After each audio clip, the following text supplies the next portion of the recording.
വ്യക്തിപരം എന്ന ഈ പ്രോഗ്രാമിലേക്ക് എല്ലാ പ്രേക്ഷകർക്കും സ്വാഗതം.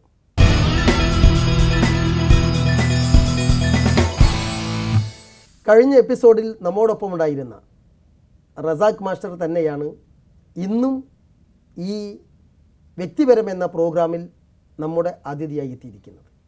റസാഖ് മാസ്റ്ററെ ഈ പ്രോഗ്രാമിലേക്ക് നമുക്ക് ഒരിക്കലൂടെ സ്വാഗതം ചെയ്യാം. കഴിഞ്ഞ ആഴ്ച CH സെൻ്ററുമായി ബന്ധപ്പെട്ട പ്രവർത്തനങ്ങൾ വിലയിരുത്തി പറയുന്ന കൂട്ടത്തിൽ നമ്മൾ എത്തിപ്പെട്ടത് തിരുവനന്തപുരത്ത് പുതുതായി ആരംഭിച്ച CH സെൻ്ററിലേക്കാണ്. സത്യത്തിൽ തിരുവനന്തപുരത്ത് ഒരു CH സെൻ്റർ എന്ന ഒരു സ്ഥാപനം തുടങ്ങാൻ ഇതേപോലെ ഇവിടെ കോഴിക്കോട് മെഡിക്കൽ കോളേജിൽ തുടങ്ങിയതുപോലെ അവിടെ തുടങ്ങാൻ വല്ല പശ്ചാത്തലം, അതിൻ്റെ ഒരു പശ്ചാത്തലം എന്തായി? പശ്ചാത്തലം പ്രധാനമായിട്ടുള്ള ഒന്ന്, നമ്മുടെ ET മുഹമ്മദ് ബഷീർ സാഹിബ് ഇതിൻ്റെ തുടക്കത്തിൽ നമ്മളോടൊപ്പം സഞ്ചരിച്ചൊരു വ്യക്തിയാണ്. രണ്ട്, നമ്മുടെ മരണപ്പെട്ടു പോയ ബഹുമാന്യ അസ്ലം സാഹിബ് നമ്മുടെ ഗൾഫ് മലയാളികളുടെ മനസ്സിൽ ഇന്നും ജീവിക്കുന്നൊരു വ്യക്തിത്വമാണ്. ഗൾഫ് മലയാളികളുടെ എല്ലാ പ്രശ്നങ്ങൾക്കും പരിഹാരം കാണുന്നതിന് നേതൃപരമായ പങ്ക് വഹിച്ച അദ്ദേഹം APS അദ്ദേഹത്തിൻ്റെ ശ്രദ്ധയിൽ നമ്മുടെ എളൈറ്റിൽ ഇബ്രാഹിം സാഹിബ് ഇതിൻ്റെയൊക്കെ പിറകിൽ ഇതിലൊക്കെ യെസ് അപ്പോൾ എളൈറ്റിൽ ഈ കാര്യം പലപ്പോഴും അസ്ലം സാഹിബിൻ്റെ ശ്രദ്ധയിൽപ്പെട്ടു. അപ്പോൾ കുഞ്ഞാലിക്കുട്ടി സാഹിബ് വ്യവസായ മന്ത്രിയായിരിക്കുന്ന ഘട്ടത്തിൽ അവിടെ വന്ന ഒരു സന്ദർഭത്തിലാണ് തിരുവനന്തപുരം മെഡിക്കൽ കോളേജിൽ ആശുപത്രിയുമായി ബന്ധപ്പെട്ടുകൊണ്ട് RCCയുമായി ബന്ധപ്പെട്ടുകൊണ്ട് ഒരു CH സെൻ്റർ തുടങ്ങുന്നതിനെ പറ്റിയുള്ള ചർച്ച വന്നത്. ആ വിവരം കോഴിക്കോട്ട് തന്നെ അറിയിക്കുകയും 2004 ബഹുമാന്യായ വിദ്യാഭ്യാസ മന്ത്രിയായിരുന്നു അന്ന് ET മുഹമ്മദ് ബഷീർ സാഹിബ് വിദ്യാഭ്യാസ മന്ത്രിയുടെ വസതിയിൽ ഈ സംബന്ധമായിട്ടുള്ളൊരു കൂടിയാലോചന യോഗം നടത്തുകയും ചെയ്തു. 2004 ഇതിൻ്റെ പ്രവർത്തനം തിരുവനന്തപുരത്ത് ആരംഭിച്ചത്. അതായത് മലബാറിൽ നിന്നാണ് ഇതിനിപ്പോൾ ഒരു പ്രധാന കാരണം എന്ന് വെച്ചാൽ നേരത്തെ അങ്ങ് സൂചിപ്പിച്ചതുപോലെ മലബാറിൽ നിന്ന് പോകുന്ന നമ്മുടെ ഈ ക്യാൻസറുമായി ബന്ധപ്പെട്ടുകൊണ്ട് വിദഗ്ധ ചികിത്സയ്ക്ക് പോകുന്ന കേന്ദ്രം RCC ആണ്. അപ്പോൾ RCCയിൽ എത്തുന്ന പിന്നെ മാത്രമല്ല ഒരർത്ഥത്തിൽ എനിക്ക് എന്താ പറയുക, നമ്മുടെ മലബാറിലുള്ള മെഡിക്കൽ കോളേജിനെ നമ്മുടെ ഇൻഫ്രാസ്ട്രക്ചറിനേക്കാൾ കുറേ കൂടി ഇൻഫ്രാസ്ട്രക്ചർ സൗകര്യം നമ്മുടെ തിരുവനന്തപുരം മെഡിക്കൽ കോളേജിലുണ്ട് എന്നുള്ള വസ്തുത ഈ സന്ദർഭത്തിൽ ഞാൻ ഓർക്കുകയാണ്. അതായത് ഈ ചാനൽ കാണുന്ന ആളുകളുടെ ശ്രദ്ധ ഇതിലേക്ക് പതിയേണ്ടതുണ്ട്. ഇപ്പോൾ കോഴിക്കോട് മെഡിക്കൽ കോളേജിൽ 18 അനസ്തസിസ്റ്റുമാരുണ്ട്, തൃശ്ശൂർ മെഡിക്കൽ കോളേജിൽ 23 അനസ്തസിസ്റ്റുമാരുണ്ട്. അങ്ങനെ എന്തോ ഒരു ചെറിയ ഒരു എന്താ പറയുക അശ്രദ്ധ കൊണ്ടോ അല്ലെങ്കിൽ വേണ്ടത്ര നമ്മുടെ മലബാറിലേക്ക് ഇതിൻ്റെ പരിഗണന കിട്ടുന്നില്ല എന്നുള്ള തോന്നലോ എൻ്റെ മനസ്സിനകത്തുണ്ട്. ഞാൻ പലപ്പോഴും ആ ശ്രദ്ധയിൽ ഈ സാന്ദർഭികം സൂചിപ്പിക്കുന്നുള്ളൂ. അപ്പം തിരുവനന്തപുരം കേന്ദ്രീകരിച്ചും കൊണ്ട് നടക്കുന്ന ഈ പ്രവർത്തനത്തിൽ സ്വാഭാവികമായും എത്തുന്ന രോഗികൾ അധികവും മലബാറിൽ നിന്ന് തന്നെ. നേരത്തെ നമ്മൾ ആമുഖം കഴിഞ്ഞ എപ്പിസോഡിൽ സൂചിപ്പിച്ചതുപോലെ മലബാറിലാണ് രോഗികൾ.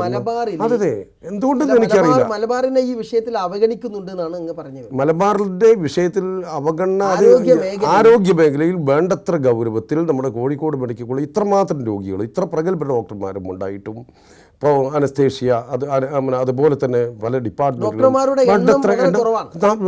താരതമ്യേന നമ്മുടെ തിരുവനന്തപുരവും അതുപോലെ തൃശ്ശൂരും ഒക്കെ വെച്ച് നോക്കിയാൽ താരതമ്യേന കുറവാണ്. ഇപ്പൊ തന്നെ അവിടത്തേക്കാൾ കൂടുതൽ രോഗികൾ അവിടത്തേക്കാൾ 2-3 ഇരട്ടി രോഗികൾ ഇവിടെ ഉണ്ടെന്നുള്ള കണക്കുകൾ സൂചിപ്പിക്കുന്നുണ്ട്. കണക്കുകളുണ്ടല്ലോ ഇതൊക്കെ കൃത്യമായിട്ടുള്ള കണക്കുകൾ.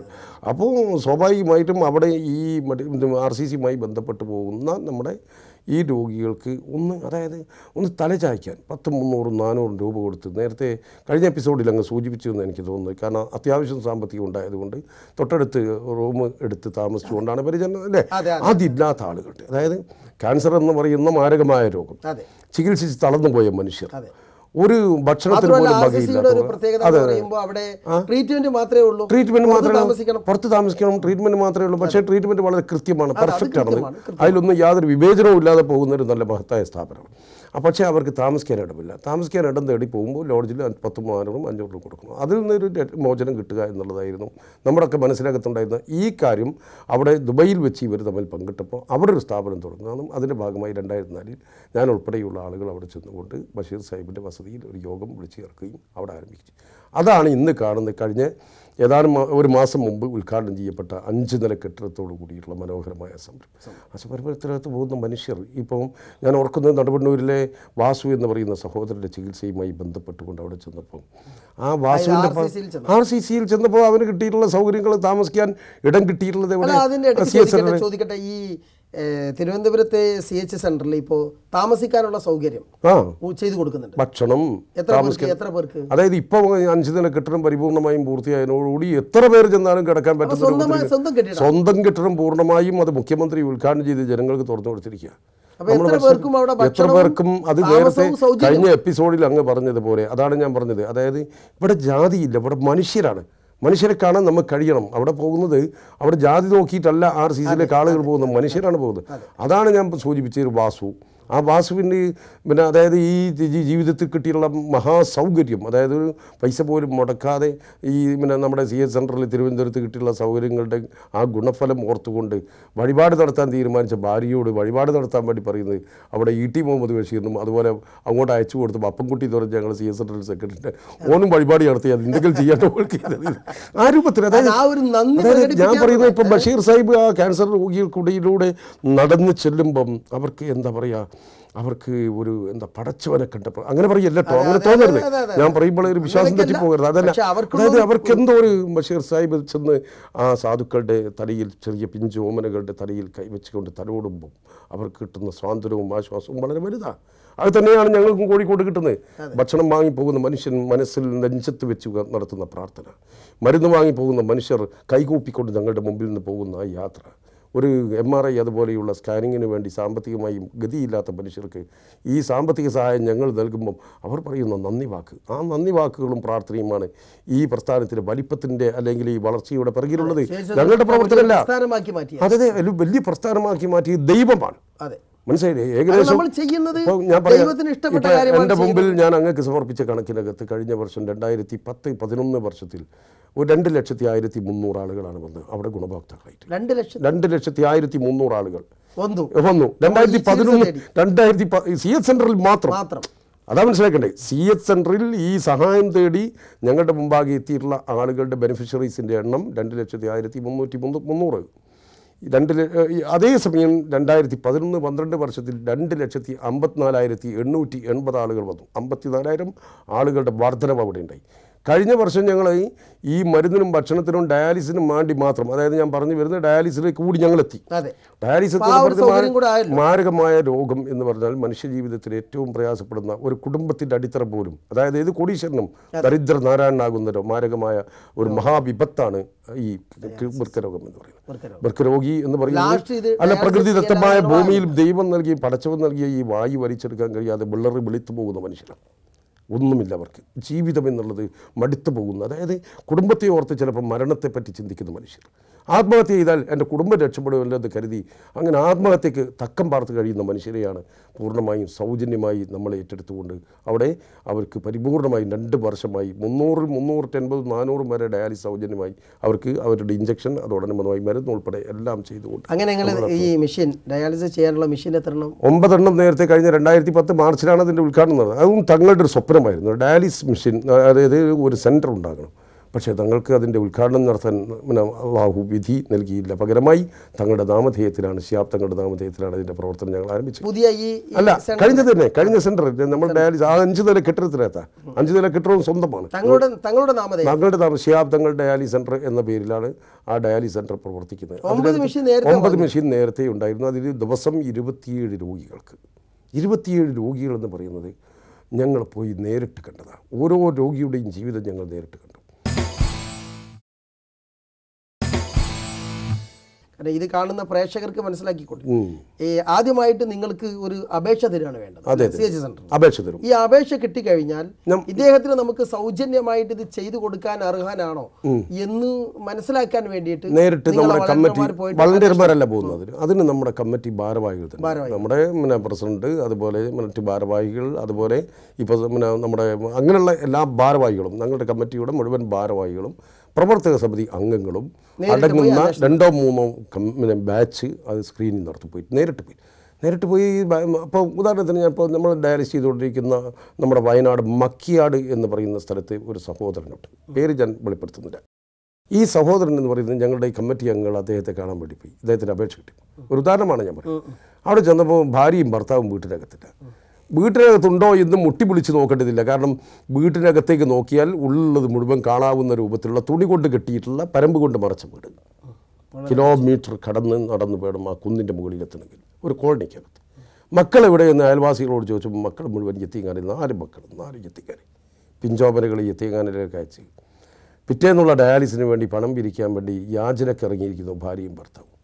തിരിച്ചു വരുന്നത് അതായത് ഞങ്ങൾ അപേക്ഷകനെ കാണാൻ ചെന്നപ്പോൾ അപേക്ഷകനില്ല. അപേക്ഷകൻ വരുന്നത് നിരാശനായി മണിക്കൂറുകൾ കഴിഞ്ഞ്. പിറ്റേന്നേക്കുള്ള യാചിക്കാൻ പോയതാ. പക്ഷേ പിറ്റേന്നേക്കുള്ള പണം കിട്ടിയില്ല, അദ്ദേഹത്തിന് കിട്ടിയില്ല. എന്തോ നിർഭാഗ്യത്തിനന്ന് കിട്ടിയില്ല. വരുമ്പോൾ ഒരു നിരാശയോടുകൂടി എന്താ പറയുക ആശയറ്റ കണ്ണുകളുമായി ഞങ്ങളുടെ മുമ്പിലേക്ക് വന്ന് ഞങ്ങൾ ചോദിച്ചു നാളേക്കുള്ള പണം, നാളേക്കുള്ള ആയിട്ടില്ല. അതോടുകൂടി ഞങ്ങൾ തീരുമാനിച്ചു, അവിടെ വെച്ച് തീരുമാനിച്ചു. പിന്നെ അതിൽ കമ്മിറ്റി കൂടി ആലോചന സെലക്ട് ചെയ്യാൻ തീരുമാനിച്ചു. അദ്ദേഹം ഇപ്പോൾ അവിടെ വളരെ സന്തോഷത്തോടു കൂടി ഇപ്പോൾ ആർക്കും പോയി നോക്കിയാൽ കാണാം അദ്ദേഹവും അദ്ദേഹത്തിൻ്റെ കുടുംബവും അവിടെ താമസിക്കുകയാണ്. എന്നിട്ട് താമസിച്ചുകൊണ്ട് അവർക്ക് സൗജന്യമായി ചെയ്യാം. ആ രൂപത്തിലുള്ള ആളുകളാണ് അതിനകത്ത് ഡയാലിസിസ് വേണ്ടത്. രണ്ടാമത്തെ നിലയിൽ അസ്ലമിൻ്റെ സ്മരണയ്ക്ക് വേണ്ടി ആ കുടുംബം ദാനം ചെയ്ത ഒരു ബ്ലോക്ക് ഉണ്ടായിരുന്നു. ഏകദേശം 45 ലക്ഷത്തോളം രൂപ ചിലവിലുള്ള ഒരു ബ്ലോക്കിനകത്ത് രണ്ടാം നിലയിൽ ഇപ്പോൾ 7 മെഷീൻ കൂടി സ്ഥാപിച്ച് അതിൻ്റെ പ്രവർത്തനം കൂടി ആരംഭിച്ചു. അപ്പോൾ കഴിഞ്ഞ വർഷം തന്നെ ഞാൻ പറഞ്ഞില്ല 5500 ഡയാലിസിസ് സൗജന്യമായി ചെയ്ത് 55 ലക്ഷം ഞങ്ങൾ കഴിഞ്ഞ വർഷം കഴിഞ്ഞ 2010-11 11-12 അത് 7500 ഡയാലിസിസ് സൗജന്യമായി ചെയ്തു. ഇനി ഞങ്ങൾ ചെയ്യാൻ പോകുന്നത് 2012-13 വർഷമാകുമ്പോൾ 15000 ഡയാലിസിസ് വരെ സൗജന്യമായി ചെയ്യാൻ ഒരു വർഷം. അതിന് ഏകദേശം ഞങ്ങൾക്ക് ഒരു 1.5 കോടി രൂപ അതിനു വേണ്ടി മാത്രം ചിലവ്. അതായത് ഞങ്ങൾ കഴിഞ്ഞ 7500 ഡയാലിസിസ് കഴിഞ്ഞ വർഷം ചെയ്തപ്പോൾ അതിനുവേണ്ടി മാത്രം 85 ലക്ഷം രൂപ ചിലവ് വന്നിട്ട്. കഴിഞ്ഞ വർഷം ഞങ്ങൾക്ക് 2,54,000 ആളുകൾക്ക് ഈ പരിചരണം നൽകുന്നതിന് 1,80,00,000 വരെ വന്നത്. അടുത്ത തവണ നമ്മളെ സംബന്ധിച്ചിടത്തോളം 2.5 കോടിയിലധികം, അതായത് 3 കോടിയോളം ചിലവ് വരും എന്നാണ് പ്രതീക്ഷിക്കുന്നത്. പക്ഷേ നമ്മൾക്ക് എന്തില്ല ഇതൊക്കെ ചെയ്യുമ്പോഴും ഇത്രമാത്രം അതായത് എല്ലാ ആളുകളെയും അതായത് പരമാവധി സംതൃപ്തരാക്കി ഞങ്ങളിത് ചെയ്യുമ്പോഴും ഒരു പ്രയാസവുമില്ലാതെ ഇതിനെ പടച്ചവൻ എന്ത് ചെയ്യുന്നുണ്ട് അനുഗ്രഹിച്ചുകൊണ്ട് ഈ പ്രസ്ഥാനത്തെ മുന്നോട്ട് കൊണ്ടുപോകുന്നുണ്ട്. ഇപ്പോൾ നാളെ ഒരു വാർത്തയിലൂടെ ഞാൻ സാന്ദർഭികമായി പറയുകയാണെങ്കിൽ ഇങ്ങനെ ഒരു മുഖാമുഖം വെച്ചതിൽ എനിക്ക് വലിയ സന്തോഷമുണ്ട്. ദർശനയോടെ ബന്ധപ്പെട്ടവരോടും ഞങ്ങൾക്ക് നന്ദിയുണ്ട്. കാരണം എന്താണെന്നറിയോ, ഞങ്ങളുടെ സത്യം അറിയാൻ ആരും വന്നിട്ടില്ല. ഞങ്ങളുടെ സത്യം അറിയുകയാണെങ്കിൽ ഇത്രയും സേവനം ചെയ്തപ്പോഴും ഈ സത്യത്തിൻ്റെ പിറകെ ആരെങ്കിലും വന്ന് ഇതുപോലെ ചോദിച്ചറിഞ്ഞാൽ കുറേ സത്യങ്ങൾ ജനങ്ങൾക്ക് പറഞ്ഞു കൊടുക്കാനും അറിയാനും കഴിയായിരുന്നു. ഇപ്പോൾ ഏതോ പത്രം എഴുതി നമ്മുടെ CHന്റെ പേരിൽ ട്രസ്റ്റ് ഉണ്ടാക്കി കോടികൾ ഈ സെൻറ്ററിലേക്ക് വന്നു. അങ്ങനെ ഒരു വിവാദം അതായത് റീസെൻ്റായിട്ട് വന്നല്ലോ. ഇത് ട്രസ്റ്റാണോ അല്ലെ സൊസൈറ്റി ആണോ എന്ന് പോലും മാർക്കത്തിൽ സൊസൈറ്റീസ് ആക്ട് പ്രകാരം 3 കൊല്ലം കൂടുമ്പോൾ തിരഞ്ഞെടുക്കപ്പെടുന്ന സമിതികളാണ് നേതൃത്വം. ട്രസ്റ്റ് എന്ന് പറഞ്ഞാൽ അത്രപോലും ഒരു അന്വേഷണം കൃത്യമായി നടത്താതെയാണ് വാർത്തകൾ വന്നത് എന്നുള്ള സങ്കടം കേരളീയരുടെ ഒരു പ്രത്യേകത. നല്ലത് ചെയ്യാൻ ആരെയും അല്ല, നല്ലത് ചെയ്യാൻ സമ്മതിക്കണമെന്നില്ല. പക്ഷെ വസ്തുതകൾ അറിഞ്ഞിട്ട് അവർക്ക് എന്തെങ്കിലും മനസ്സിലായാൽ മതി. അവർ മനസ്സിലാക്കിയില്ല. ഞാൻ പറയട്ടെ, ഇതിനിടക്ക് 10,16,000 രൂപ മാത്രമാണ് ഈ നമ്മുടെ യഥേഷ്ടാനുമതി മുഖേന ഈ പഞ്ചായത്തിൽ നിന്ന് ഇതുവരെയും ലഭിച്ചത് എന്ന സത്യം ആരെങ്കിലും ചോദിച്ചോ? അതിൻ്റെ രേഖകൾ ഞാൻ അങ്ങയുടെ മുമ്പിൽ സമർപ്പിച്ചില്ലേ? ഓരോ പഞ്ചായത്തിൽ നിന്ന് കണക്ക്. ഇഷ്ടമുണ്ടെങ്കിൽ ഏതെങ്കിലും പഞ്ചായത്തിന് ഇത് കൃത്യമായി അത് അന്വേഷണം നടത്തി ഇഷ്ടമുണ്ടെങ്കിൽ നൽകാമെന്നുള്ള യഥേഷ്ടാനുമതി നൽകിയത്. അതായത് ഭരണം ഒരിക്കലും ഗവൺമെൻറ് ചിന്താ പബ്ലിക്കേഷന് അതുപോലെ തന്നെ മറ്റ് വിവിധങ്ങളായിട്ടുള്ള സ്മാരക മന്ദിരങ്ങൾക്ക് അതുപോലെ ഓരോ നേതാക്കന്മാരുടെയും ഓർമ്മകൾക്ക് ഒക്കെയും നമ്മുടെ സർക്കാരിൻ്റെ ഫണ്ട് യഥേഷ്ടാനുമതി നൽകിയിട്ടുണ്ട്. നല്ലിടത്ത് പോലും ഉണ്ണിക്കോരു സ്മാരക മന്ദിരം എന്ന പേരിൽ ഒരു ഉണ്ണിക്കോരുവിൻ്റെ പേരിൽ ആരാണെന്ന് എനിക്കറിയില്ല, ഏതോ ചിലപ്പോൾ പഴയകാല നേതാവായിരിക്കാം, ആയിക്കോട്ടെ, നമ്മൾ വിരോധമല്ല, നമ്മൾ എതിർത്തിട്ടില്ല, ഇന്ന് വരെയും നമ്മൾ വിവാദമാക്കിയില്ല. അതുപോലെ ഈ ബഹുമാന്യനായ EMSന്റെ പേരിലുള്ള കൃതികൾ ചിന്താ പബ്ലിക്കേഷൻ മുഖേന വാങ്ങണം എന്ന് യഥേഷ്ടാനുമതി നൽകിയിട്ടുണ്ട്. അതൊന്നും നമ്മളാരും വിവാദമാക്കിയില്ല. ഞാൻ ഒരു ഉത്തരവാദപ്പെട്ട രാഷ്ട്രീയ പ്രവർത്തകൻ, അതുകൂടി പറയട്ടെ. ഞാൻ മുസ്ലിം ലീഗിൻ്റെ ജില്ലാ ജനറൽ സെക്രട്ടറി. ഞങ്ങൾ പാർട്ടിയുടെ ഉത്തരവാദിത്തത്തിൽ വന്നു. ഞാൻ ഇവിടെ നമ്മുടെ ജില്ലയിലും മുസ്ലിം ലീഗിൻ്റെ ബഹുമാനായ ബാബ സാഹിബിൻ്റെ നേതൃത്വത്തിൽ ഞങ്ങൾ ആരംഭിച്ച 2 പദ്ധതികളുണ്ട്. അതായത് ഒരു പാർട്ടി എന്ന് പറയുന്നത് തകർക്കാനും അത് മാത്രമല്ല ഈ രാജ്യത്ത് അതുപോലെയുള്ള പ്രശ്നങ്ങൾ ഉണ്ടാക്കാനുമല്ല, പകരമായി ജനപക്ഷത്ത് നിന്നുകൊണ്ട് പ്രവർത്തിക്കേണ്ടതാണ് പാർട്ടിയുടെ കടമ എന്ന് ഞങ്ങൾ ചെയ്യുന്നുണ്ട്. ഇപ്പോൾ ബഹുമാനായ തങ്ങളുടെ പേരിൽ ഇപ്പോൾ ഏകദേശം ഒരു 100ഓളം കിണറുകളുടെ പണി പൂർത്തിയായി. 70 കിണർ 75ഓളം കുടുംബങ്ങൾ താമസിക്കുന്ന നമ്മുടെ തലയാട് എന്ന് പറയുന്ന ബാലുശ്ശേരി മണ്ഡലത്തിലെ ഒരു പാറക്കെട്ടിനകത്താണ് ഇതിൻ്റെ പദ്ധതിയുടെ ആദ്യത്തെ പ്രവൃത്തി ഉദ്ഘാടനം ചെയ്തത്. 75 കുടുംബങ്ങളുണ്ട്. അവർക്ക് ജീവിക്കാൻ മാർഗമില്ലാത്തവരിൽ പണ്ടാരോ ജന്മയോ അല്ലെങ്കിൽ അതുപോലെയുള്ള ഏതോ ഒരു ദാനമായി അവർക്ക് കിട്ടില്ല അവർക്ക് കുടിയക്കിടപ്പവകാശമായി കിട്ടിയത് പാറകളായിരുന്നു. ആ പാറക്കടയിൽ കിടക്കുന്ന മനുഷ്യർ വെള്ളത്തിന് വേണ്ടി കിലോമീറ്റർ പോകേണ്ടി വന്നിരുന്നു. അവിടെയാണ് നമ്മുടെ ഈ പദ്ധതിയുടെ പ്രവർത്തനം ഞങ്ങൾ ആരംഭിച്ച് അത് 99% പൂർത്തിയാക്കി. ഞങ്ങൾ കമ്മീഷൻ ചെയ്യാൻ ഷിഹാബ് താങ്കളുടെ നാമത്തിൽ. അതിനോടനുബന്ധമായി ഏകദേശം വിവിധ പഞ്ചായത്തുകൾ ഞങ്ങൾ ഉദ്ദേശിക്കുന്നത് ഒരു പഞ്ചായത്തിന് ഒരു വാർഡിനകത്ത് ഒരു കിണർ എന്ന തോതിൽ 1000 കിണർ 5 കോടി രൂപ ചെലവിൽ നിർമ്മിക്കാനാണ്. അതിൽ 100 കിണറിൻ്റെ പണി പൂർത്തിയായി കഴിഞ്ഞു. അതോടൊപ്പം നമ്മുടെ തീരദേശത്തെ കഷ്ടപ്പാടും സങ്കടവും നേരിട്ട് കാണണം. രാഷ്ട്രീയ പ്രസ്ഥാനങ്ങളും പൊതുപ്രവർത്തകന്മാരും സാമൂഹിക സംഘടനകളും പോകണം. ഒരു വീട്ടിനകത്ത് പോലും അതായത് കടലോരങ്ങളിൽ താമസിക്കുന്ന മനുഷ്യർ കടലിനെ കണ്ട് ഭയന്ന് ജീവിക്കുന്നവരാണ്.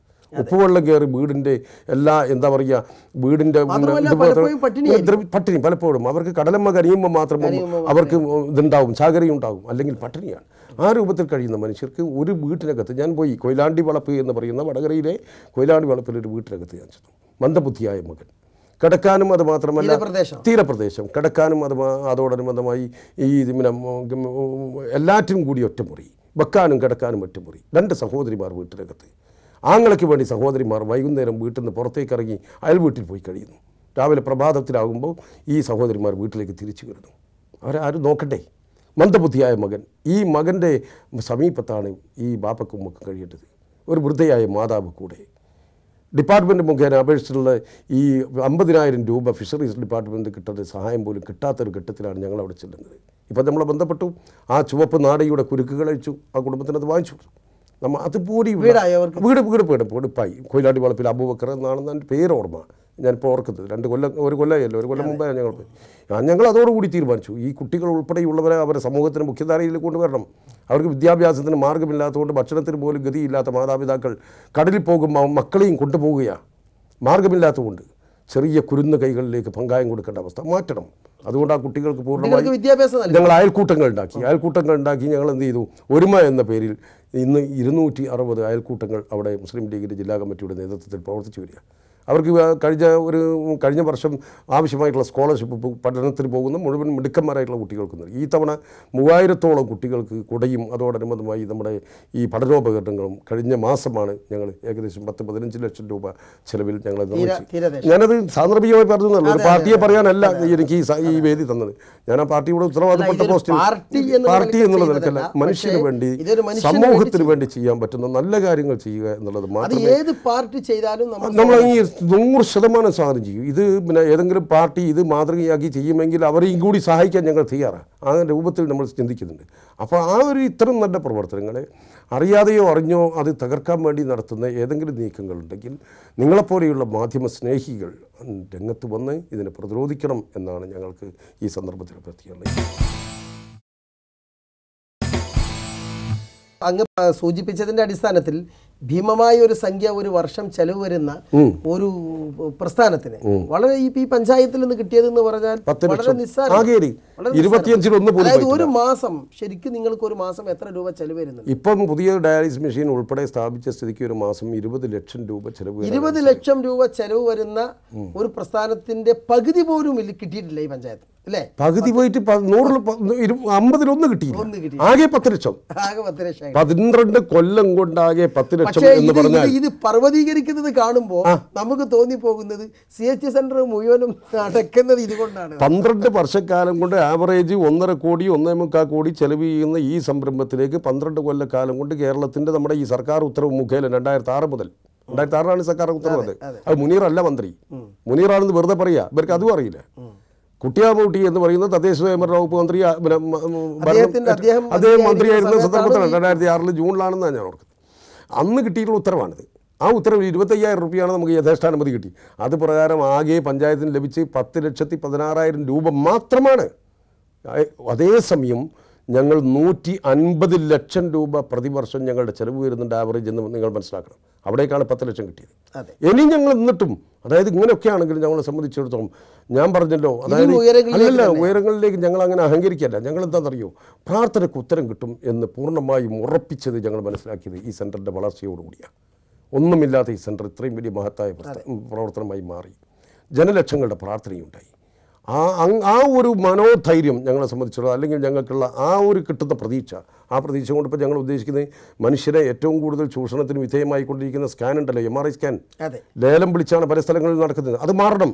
അത് നിങ്ങൾ സൗജന്യമായി ചെയ്തു? സൗജന്യമായി ചെയ്യാൻ കഴിയില്ല, അവിടെയാണ് വിഷയം. അതായത് ഇപ്പം നമ്മൾ മെഡിക്കൽ കോളേജിൽ നമ്മൾ ആ MRIയും അതുപോലെ CT സ്കാനും നമ്മുടെ HDS മുഖേന ഞങ്ങൾ കൊണ്ടുവന്നു.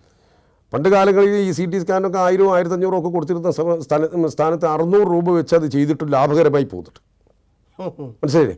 അപ്പോൾ അങ്ങനെ വരുമ്പോൾ സ്വാഭാവികമായിട്ടും അതേ ഒരു പാക്കേജ് മെഡിക്കൽ കോളേജിൽ സർക്കാർ മേഖലയിൽ നൽകുന്ന ആനുകൂല്യം, അതായത് എന്തുകൊണ്ട് ഇപ്പോൾ MRI സ്കാനൊക്കെ മെഡിക്കൽ കോളേജിൽ തന്നെ 3-4 മാസം വെയിറ്റിംഗ് ലിസ്റ്റ്. കാരണം ചാർജ് കുറവാണ്, വളരെ നാമമാത്രമായ 2000, 2200 ആ ഒരു റേഞ്ചിൽ ആ ഒരു പാക്കേജ് നിങ്ങൾ വെച്ചുകൊണ്ട് ആ ഒരു ഇതിൽ ചെയ്യുകയും അതോടൊപ്പം ഉണ്ട് അവിടെ സൗജന്യമുണ്ട്. ആരുമില്ലാത്തവർക്ക്, കുറച്ച് ഗതിയുള്ളവർക്ക് ആ മിതമായ നിരക്കിൽ ചെയ്യുകയും തീരെ മാർഗമില്ലാത്തവരെ ഞങ്ങൾ ഇതൊക്കെ ചെയ്യുന്ന ഞങ്ങൾക്ക് അത് കാണാതെ പോകില്ല.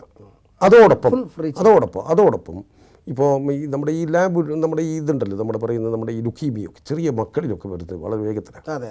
ഈ ലുക്കീമിയയുടെ റിസൾട്ട് വരുന്നത് വളരെ താമസിച്ചാണ്. അത് പലപ്പോഴും കോയമ്പത്തൂരൊക്കെ പോയി. അത് ഒഴിവാക്കാൻ ഒരു ഹൈടെക് ലാബ് കൂടി ഞങ്ങളുടെ മനസ്സിൽ ഞങ്ങൾ കാണും. അതിന് 73 ഭാവി പദ്ധതി അതിനുവേണ്ടി 73 സെൻറ്റ് സ്ഥലം വാങ്ങി രജിസ്റ്റർ ചെയ്തു. ഏകദേശം അതിൻ്റെ 1,80,00,000 രൂപയായി. അതിൻ്റെ രജിസ്ട്രേഷൻ ഉൾപ്പെടെ എല്ലാ കാര്യങ്ങളും എല്ലാം ചെയ്തു. അതിൻ്റെ ഒരു ഇത് നടക്കുകയാണ്. അപ്പോൾ ഇതൊക്കെ എന്താണെന്നറിയോ, ഇതൊക്കെ നല്ലവരായ ജനങ്ങളാണ് ഇതിൻ്റെ പിറകിൽ പ്രവർത്തിച്ചത്. ഉദാരമതികളായിട്ടുള്ള മനുഷ്യ സ്നേഹികളാണ്. അവരുടെ നിരന്തരമായ ബന്ധവും പ്രാർത്ഥനയും അവരുടെ പങ്കാളിത്തവുമാണ് ഇതിൻ്റെ പിറകിലുണ്ടായത്. ഇപ്പോൾ മുസ്ലിം ലീഗ് കമ്മിറ്റി, ഞാൻ പറയാതിരിക്കാൻ നിർവാഹമില്ലല്ലോ, മുസ്ലിം ലീഗ് കമ്മിറ്റി ഔദ്യോഗികമായ റമദാൻ മാസത്തിൽ ബഹുമാനായ തങ്ങളുടെ പ്രഖ്യാപനം വരാറുണ്ട്. ആ പ്രഖ്യാപനത്തിൻ്റെ ഭാഗമായി കഴിഞ്ഞ കൊല്ലം 45 ലക്ഷത്തോളം രൂപ ബക്കറ്റിൽ മാത്രം പള്ളിയിൽ നിന്ന് ഇറങ്ങി വരുന്ന മനുഷ്യർ നൽകിയിട്ടുള്ള കവലകളിൽ നൽകിയുള്ള സംഭാവനയും കൂടി മാത്രം 45 ലക്ഷത്തോളം ഞങ്ങൾ കിട്ടി. അവസാനമായിട്ട് ഒറ്റ ചോദ്യം കൂടെ, നമ്മൾ സമയം അവസാനിക്കാറായി. ഈ മെഡിക്കൽ കോളേജിൽ വരുന്ന ഒരു രോഗി മരുന്ന് വാങ്ങിക്കാൻ പണമില്ലെങ്കിൽ നിങ്ങൾ ഈ സെൻറ്ററുമായി ഇവർക്ക് ബന്ധപ്പെടാനുള്ള ഒരു വഴി എന്താണ്? അതായത് അവിടെ 2 മാർഗ്ഗമുണ്ട്. അതായത് ഒന്ന്, നമ്മുടെ സെൻറ്ററിൽ ഒരു സൗജന്യമായ ഫാർമസി അവിടെ നിരന്തരമായി പ്രവർത്തിക്കുന്നു. ആര് വന്നാലും ഒരു ശുപാർശയുമില്ല, ചീട്ട് കൊടുത്താൽ ആ ഫാർമസിയിൽ നിന്ന് മരുന്ന് ലഭിക്കും. അങ്ങനെ കിട്ടാത്ത മരുന്നുകളുണ്ടെങ്കിൽ കമ്മിറ്റി അവർക്ക് സന്നദ്ധ സംഘടനകൾ മുഖേനയോ അല്ലെങ്കിൽ അതുപോലെ ഏതെങ്കിലും നാട്ടിലുള്ള ആളുകളുടെ എഴുത്ത് മുഖേന നമുക്ക് അവർക്ക് ബന്ധപ്പെടാവുന്ന ഒരു പ്രശ്നവുമില്ല. കാരണം അർഹതപ്പെട്ടവരാകണമെന്ന് നേരിട്ട് വന്നാൽ മരുന്ന് അവിടെയുള്ള ഫാർമസിയിലുള്ള മരുന്നൊക്കെ കൊടുത്തു. അതിനേക്കാൾ കൂടുതൽ വില കൂടിയ മരുന്നാണെങ്കിൽ, കൂടുതൽ സാമ്പത്തിക സഹായം വേണ്ടതാണെങ്കിൽ നാട്ടിലുള്ള ഏതെങ്കിലും ഒരു സന്നദ്ധ സംഘടനയുടെ, അപ്പോൾ CPM-ന്റെ ഇപ്പോൾ കത്ത് ഞങ്ങൾക്ക് വരാറുണ്ട്, അതുപോലെ കോൺഗ്രസിൻ്റെ കത്ത് വരാറുണ്ട്, BJP-യുടെ കത്ത് വരാറുണ്ട്. എല്ലാവരും ജനപ്രതിനിധികളോ അതുപോലെ ആരായാലും ഏത് രാഷ്ട്രീയ പാർട്ടിയായാലും, പാർട്ടി എന്ന് പറയുന്നത് ഞങ്ങളിപ്പോഴും നല്ല കാഴ്ചപ്പാടെ പാർട്ടികളെ സംബന്ധിച്ച് നമുക്കുള്ളൂ. കാരണം പാർട്ടി എന്ന് പറയുന്നത് ഒരു സർവീസാണ്, പൊളിറ്റിക്സ് എന്ന് പറയുന്നത് സർവീസാണ് എന്ന് പഠിച്ചവരാണ് നമ്മൾ. ഒരു സേവനമാണ്.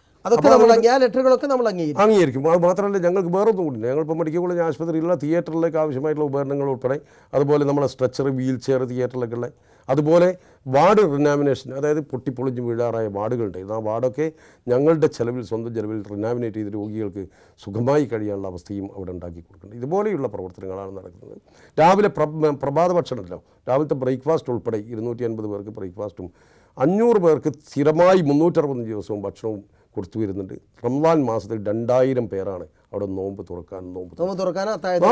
അതായത് നമ്മൾ ഹോംലി ഫുഡ് സാധാരണ നമ്മൾ കൊടുക്കുന്നത് മീൻകറി, മീൻ പൊരിച്ചത്, പപ്പടം, പഴം, അല്ലല്ല, ഡെയിലി 500 പേർക്ക് ഭക്ഷണം. അതോടൊപ്പം 250 പേർക്ക് ചായയും കൊടുക്കുന്നുണ്ട്, പ്രഭാത വെള്ളപ്പം ഉൾപ്പെടെയുള്ള കാര്യങ്ങൾ.